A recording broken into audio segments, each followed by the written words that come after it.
Hello and welcome to the March General Membership Meeting. It's good to connect with you again.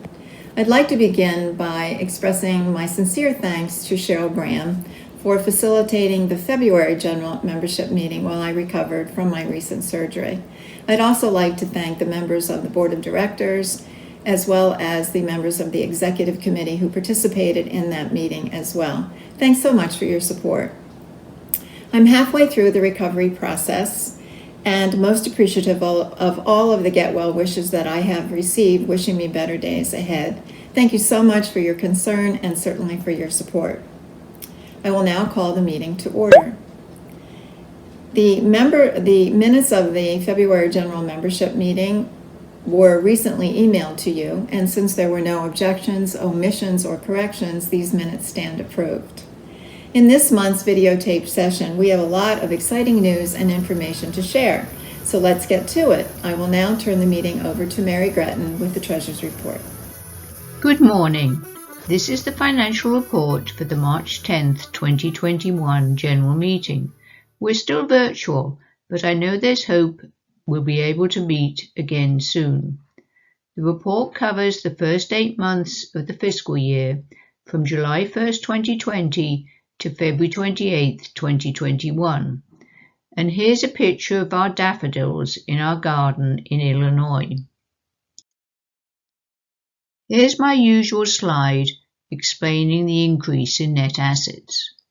The Service Club's assets are bank and cash, and the increase in these balances is the increase in net assets since July 1st, 2020 compared to the balance at the end of the fiscal period of February 28, 2021.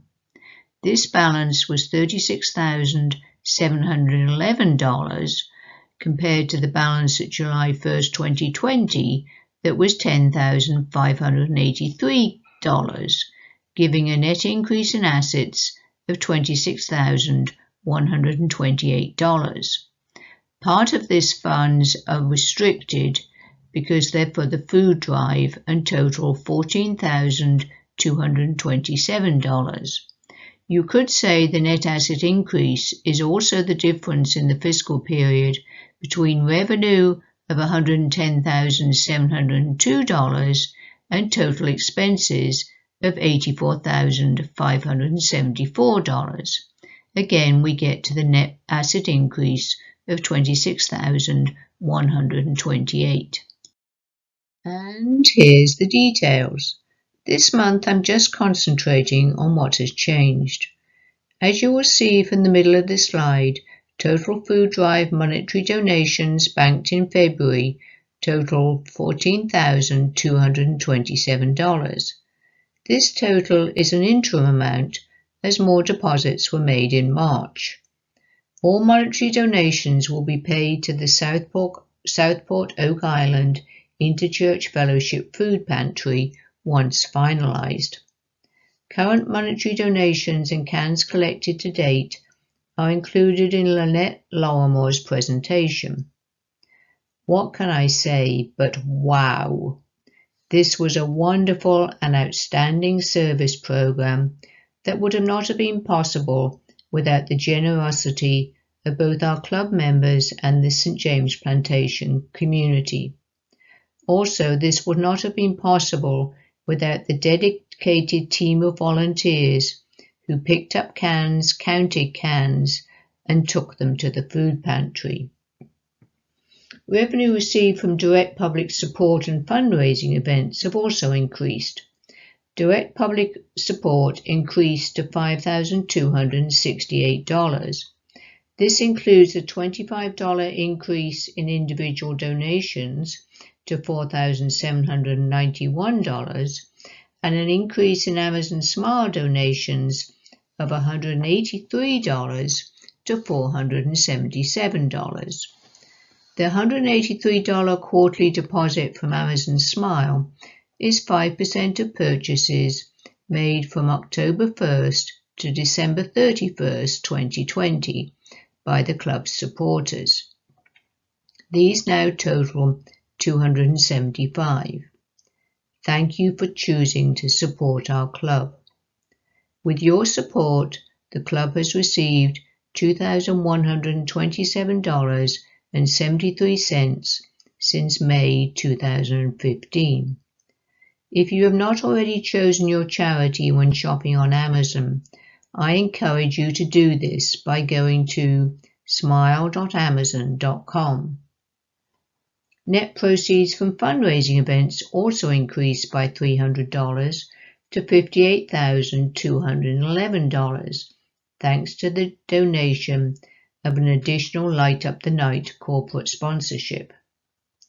Membership dues received total $5,050, thanks to new and renewing member receipts of $205.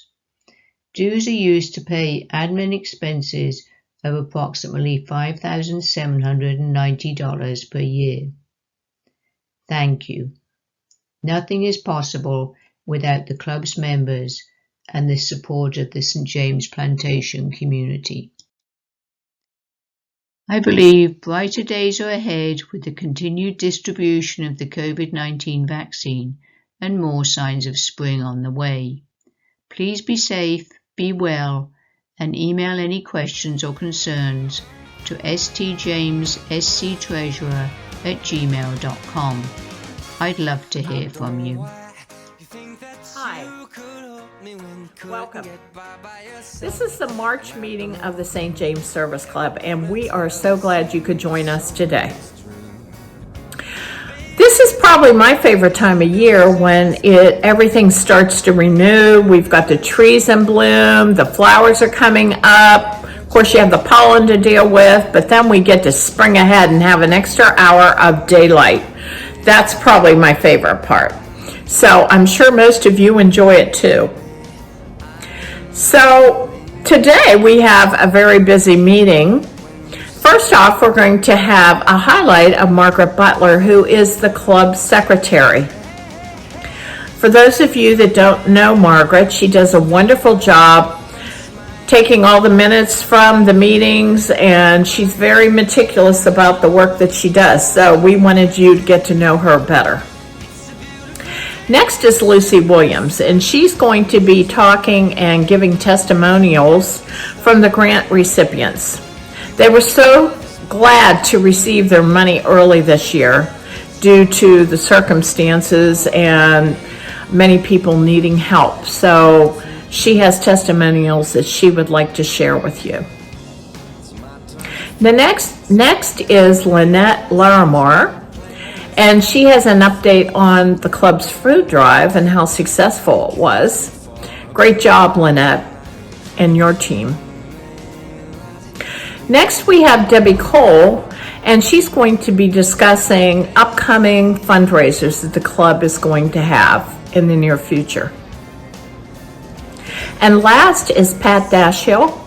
She's our communication chair, and she's going to be sharing new ways to find out information about what's going on at the service club. So we hope you'll sit back, relax, grab a cup of coffee, a glass of iced tea, and enjoy this time with us.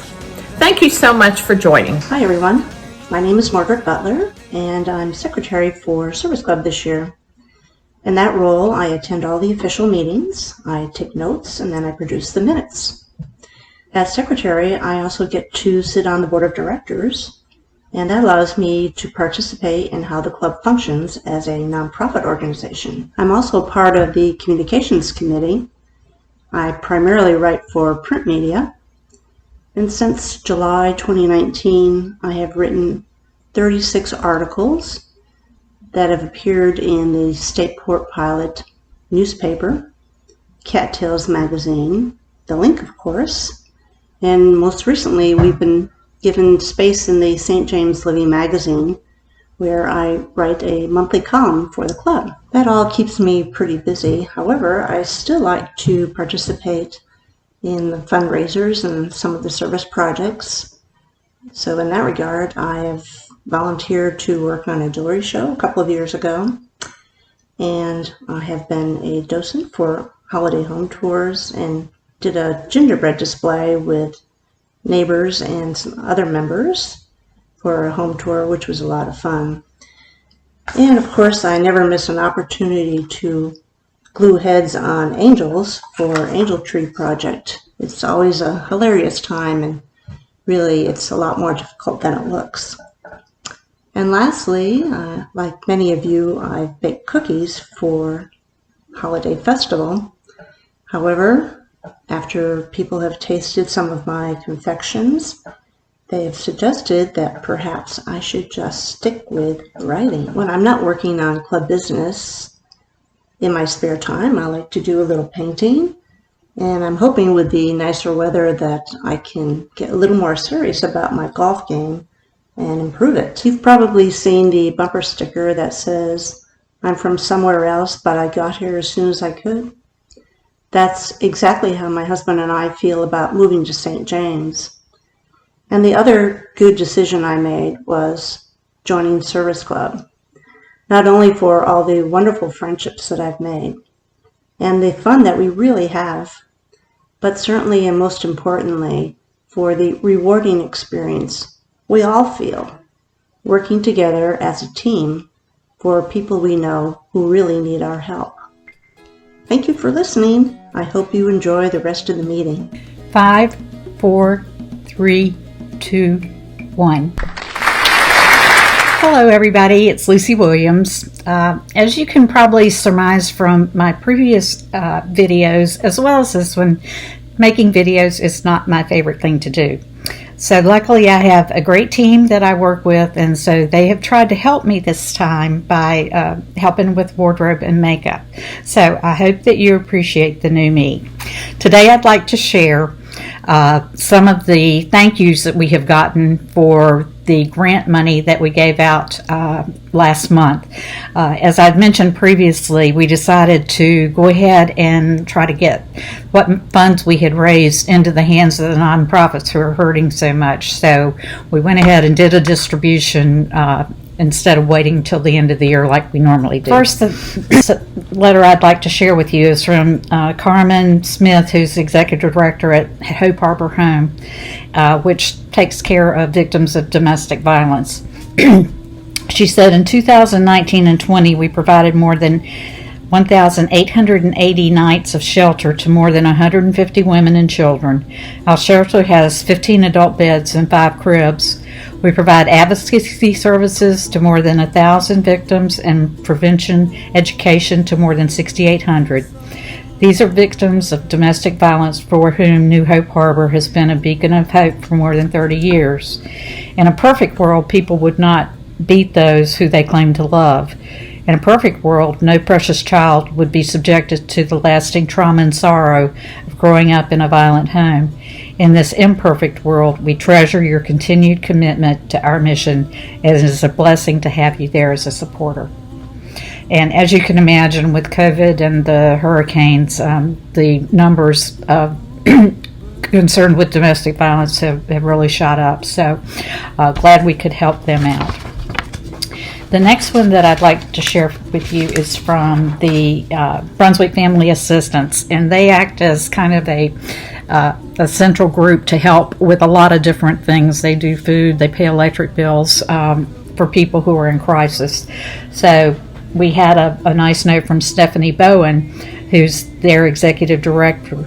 And she said, during these difficult economic times, more and more of our Brunswick County neighbors are finding it necessary to come to BFA. Without individuals like yourself, we would be unable to accomplish our mission of improving the lives of families and individuals in crisis, nor secure our vision of a community where all people have access to adequate and nutritious supply of food and resources to sustain themselves. We pledge our best efforts to continue to utilize your funds wisely. Your support helps this a better place to live. So again, we're making a difference.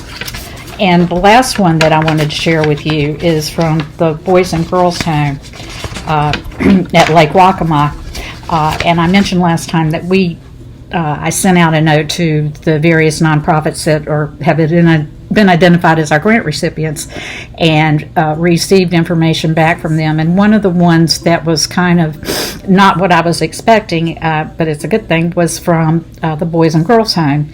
Not only do they do just a phenomenal job of taking care of their kids on their campus, but they also are fielding a need with the growth in numbers of people in crisis or teens and children in crisis by repurposing one of their buildings. They're calling it the Solomon House, and it's going to act as an interim place for people who are kind of caught in between and they're in a crisis mode. So an example that they gave was that the numbers of children entering DSS has risen, and oftentimes there's a gap between the time the child is removed from the home and when they're placed in a foster home. Oftentimes they end up sleeping on the floor of the DSS building with their counselor. So the Solomon House would be one where they can go and stay and be cared for during the time that they're working on getting the final placement. So we heard from Ricky Creech, who is the president and CEO, and he said, "Thank you so much for this gift to renovate our Solomon Cottage to allow us to offer short-term emergency care to children and youth who are in crisis. What a blessing." And we also had a handwritten note from Mike Garrell, who we work closely with. And he says it's such a blessing that the St. James Service Club is awarding funds this time of year. Your club has been so generous with us, and this is perfect timing for our new emergency shelter for children and teens. So, all our efforts are making a difference, and I hope that you feel like whatever you can do is helping. Speaking of making a difference, I'd now like to turn it over to our awesome food drive chair, Lynette Lorimore, who has some really great results of the food drive. Thank you. Hello, everybody. I'm here to report on the very successful food drive that we just concluded. Happy to report that we have received over $16,000 worth of monetary donations and over 2,500 cans. The food pantry was overwhelmed with the consistent week after week canned goods that I was bringing into them every Saturday. We were so blessed by the wider St. James community supporting this very, very worthwhile endeavor. I'd like to thank Lucy Williams, who was my co-chair, as well as the other members of the Service Club team working on this project, Lisa Alshire, Kim Baxter, Mary Passione, and Carolyn Harlow. Also like to thank Troon for the use of the 7 facilities, the 4 fitness centers, and the 3 fitness centers and the 4 clubhouses. It turned out to be a wonderful option for people that were going to eat, use the fitness facilities, or golf. And the bins were consistently full week after week. We'd also like to thank the members of Full Shelf, who are our companion group working on this project. The 6 porches that they provided located throughout St. James was a great option, convenient for folks, especially with all the rain that we had over the month of February. Full Shelf will be continuing to collect food, canned goods for the food pantry for the next 11 months in between our food drives. So we highly encourage you to continue to support their efforts as they help the food insecure in Brunswick County. We'd also like to thank Dave Pierce, who provided the posters, the very eye-catching posters at the clubhouses.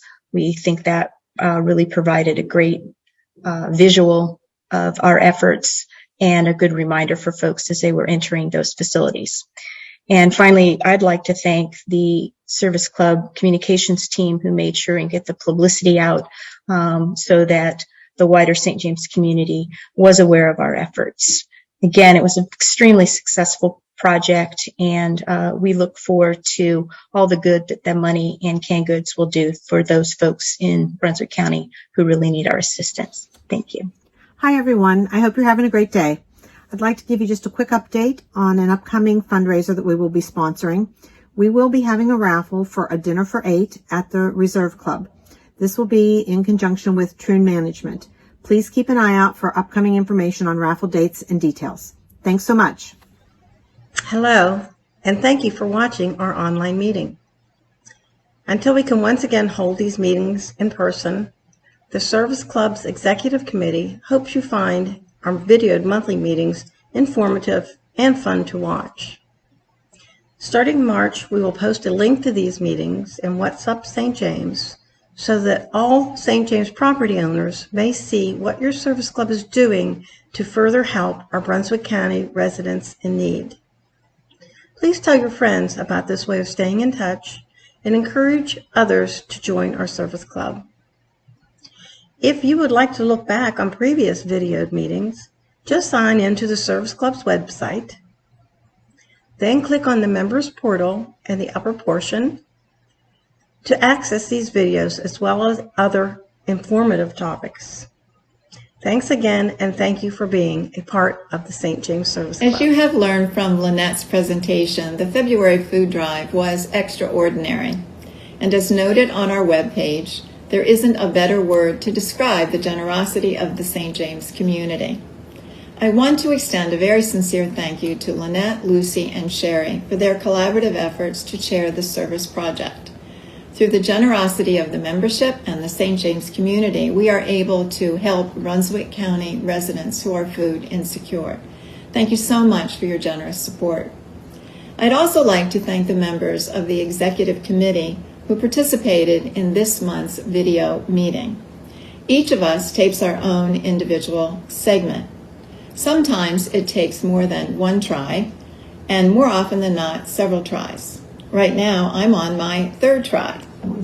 We send the final version off to Lynn Maloney, who works her magic, adding all of the special touches to make the video more interesting. Thank you, Lynn, for sharing your skills and your talents for the collective benefit of us all. Later this month, the third issue of our newsletter, The Link, will be emailed to you. In this issue, we are honored to highlight two members who made very valuable contributions to the Service Club. Margaret Butler provides a recap summary of our fundraising and service projects from July to the present time. Along with other newsworthy information, you'll learn more about 3 of the 9 nonprofits that have been identified as 2021 grant recipients. The publication of this newsletter and St. James media sources are strategies to share the good news about the success of the fundraising and service project efforts. As Pat DeShiel noted in her message, I encourage you to pass along the information to your friends and neighbors who may not be members of the Service Club so that they too are aware of our successful efforts to support the Service Club's mission, identifying and supporting the needs of our communities through volunteerism and fundraising. Thanks for logging on to this month's videotape general membership meeting. I'll look forward to connecting with you again in April. And until then, I wish you safe and enjoyable days ahead as we welcome spring. The meeting is now adjourned. Thank you.